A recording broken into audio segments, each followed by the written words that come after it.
On passe à notre expert du jour. Bonjour, lieutenant-colonel Frédéric Arrault. Soyez le bienvenu. Vous êtes le porte-parole de la sécurité civile. On a plein de questions à vous poser. Oui, journée qui s'annonce probablement comme la plus chaude jamais enregistrée dans l'Hexagone. Est-ce que ces températures extrêmes, vous les ressentez déjà dans le nombre d'interventions que vous menez pour secourir des personnes qui sont en détresse à cause de cette canicule ?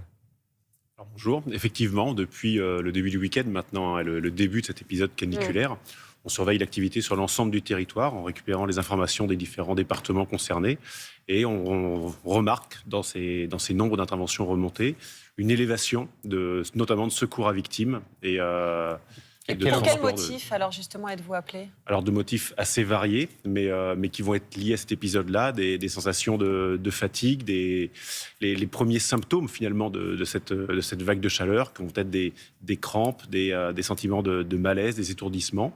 Toute la population est touchée, quels que soient les âges ?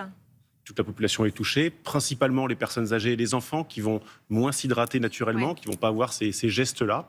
Et donc, ils vont avoir ces symptômes de malaise. Justement, vous parliez de crampes. À quel moment il faut s'alarmer ? Quel est le signe sur lequel on doit se dire là, il faut appeler les pompiers, les secours, il y a quelque chose à faire ? Alors, il n'y a pas un signe, les gens vont réagir différemment, c'est des signes, c'est ces vertiges, ces nausées, ces crampes, une absence de sudation, ces différents symptômes qui vont faire apparaître quelque chose, une réaction anormale à cette vague de chaleur. Mais encore une fois, on le disait, pour les personnes âgées, les enfants, ils ne vont pas s'en rendre compte d'eux-mêmes, évidemment, ils n'ont pas s'hydrater d'eux-mêmes, et donc charge à l'entourage finalement de faire attention et de veiller à ce que tout aille bien. Parlons de la vigilance rouge qui a été déclenchée dans 16 départements. Les préfectures donc, ont dû prendre des dispositions supplémentaires. C'est quoi la chaîne de commandement en fait ? Qu'est-ce qu'on entend par là ? Qu'est-ce qui est mis en place ? Alors, c'est une chaîne de commandement qui va de tout en bas jusqu'au sommet de l'État. Donc, c'est sur le terrain d'abord. Ce qu'on disait à l'instant, la vigilance de chacun. Donc, c'est d'abord le rôle du citoyen d'être acteur de sa propre sécurité. Donc, de veiller sur son entourage, veiller sur ses aînés, veiller sur ses enfants. Et puis, donner l'alerte dès lors qu'on a ces symptômes-là. Ensuite, c'est la commune. La commune qui va mettre en place l'ouverture des parcs la nuit, comme ça s'est fait cette nuit. Mettre en place des lieux publics qui vont être climatisés, accessibles, faire des îlots de fraîcheur dans lesquels les gens vont pouvoir se réfugier. Charge à chacun aussi de mettre sa maison en ordre de bataille, donc fermer les volets en journée, aérer éventuellement la nuit s'il fait suffisamment frais. Et puis ensuite, au niveau départemental, c'est le préfet qui va activer son centre opérationnel départemental.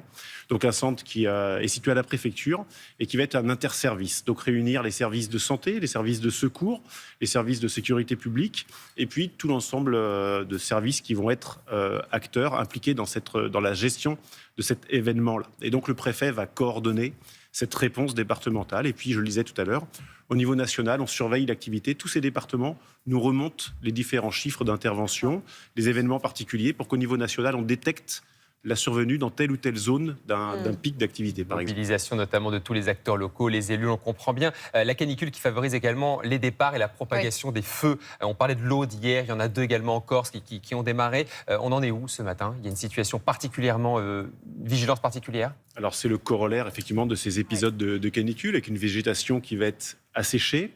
Et puis aux endroits où le vent va se lever, un déclenchement, une propagation de ces feux-là. Aujourd'hui, les feux qui se sont déclenchés hier en Corse et dans l'Aude sont tenus et donc la situation est stabilisée pour ce matin et en bonne voie. Mais la vigilance est de mise. On a tout un dispositif qui est en place avec un guet aérien armé, donc des avions chargés d'eau ou de retardants qui vont faire des circuits sur l'ensemble des massifs qui aujourd'hui sont à risque pour être à même de pouvoir détecter de manière le plus précoce possible la survenue de ces feux-là et éventuellement faire ce que l'on appelle l'attaque du feu naissant, donc attaquer la moindre fumée qui pourrait devenir, dans les heures qui suivent, un feu plus conséquent qu'on aurait à gérer. La prévention, donc ça c'est vraiment le mot d'ordre. Les modèles météo envisagent un été, alors je le dis sous votre surveillance aussi Julia, qui va être très chaud, très sec, donc j'imagine que tout le monde est sur le pied de guerre là pour surveiller et dans une extrême vigilance pour les semaines qui viennent. Effectivement. Alors ça se joue à plein de niveaux. D'abord, ça se joue encore une fois avec le citoyen, acteur de sa sécurité. Les campagnes de sensibilisation, on est très actifs là-dessus depuis quelques années maintenant, pour les bons gestes. Pour éduquer quelque part. Pour éduquer, parce que c'est du bon sens, mais qui n'est pas toujours du bon sens pour tout le monde. Parce que 9 fois sur 10, les feux qui démarrent sont d'origine humaine. Exactement. C'est ce qu'il faut rappeler. On a besoin aussi de matériel pour lutter contre ces feux. Regardez la ligne de Corse ce matin, par exemple, plusieurs élus également et des syndicats de pompiers qui dénoncent le retard dans le déploiement de ces canadaires. On est suffisamment armés, équipés pour lutter contre ces feux de forêt, la prévention notamment ? Alors, on parle évidemment des Canadaires, c'est pas que ça. La lutte contre le feu de forêt, c'est d'abord l'attaque au sol. C'est nos 250 000 pompiers à même de pouvoir répondre avec leurs Ils ont besoin de équipements, matériel avec pour ça leur aussi. formation, exactement. Et puis, dès lors que les feux vont devenir conséquents, l'appui des moyens aériens. Donc, nos hélicoptères pour la coordination, nos hélicoptères bombardiers d'eau, nos avions bombardiers d'eau. On a aujourd'hui une flotte, la plus grosse flotte d'Europe en la matière. Hein. Et donc, on a une flotte qui est dimensionnée pour ça, mais qui est active tout l'été pour faire face à ces feux-là.